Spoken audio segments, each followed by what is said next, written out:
छत्तीसगढ़ से 28.78 ग्राम गांजा लाने वाला गिरफ्तार। सूरत में छत्तीसगढ़ से 28.78 ग्राम गांजा लाने वाले एक आरोपी को गिरफ्तार कर लेती Saroli police. Police inspector Shri SR Vikariya और surveillance PSI Shri UB Mendpara और दूसरे सर्वेलेंस स्टाफ के पुलिसकर्मी एरिया में पेट्रोलिंग कर रहे थे। तभी उसी दौरान एचसी विलेश भाई जसवंत भाई को उनके पर्सनल और भरोसेमंद इन्फॉर्मर से जानकारी मिली कि आज 5 फरवरी 2025 को शाम करीब 5 बजे महेश दास प्रेमदास साहू नाम का एक व्यक्ति न्यूअल चेक पोस्ट के पास गैरकानूनी नारकोटिक्स मारिजुआना लेकर आ रहा है। उस व्यक्ति ने काले और ग्रे रंग की चेकर शर्ट और ग्रे रंग की जींस पैंट पहनी हुई है। जानकारी के आधार पर आरोपी महेशदास प्रेमदास साहू उम्र 41 अभी न्यूअल चेक पोस्ट के पास कड़ोदरा सूरत रोड साबर गांव 3 सड़कों के खजोद रोड वेसू सूरत मूल निवासी गांव धनगांव तालुका कुमारदा थाना डूंगरगांव जिला राजनांदगांव छत्तीसगढ़ को नशीला पदार्थ गांजा रखने के आरोप में गिरफ्तार किया गया, जिसका कुल वजन 28.78 ग्राम था और कीमत 1439 रुपये थी।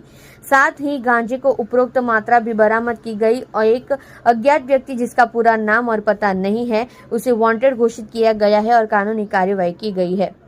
देख रहे हो न्यूज़ 9 सुरती चैनल के साथ कल्पेश राणा की रिपोर्ट।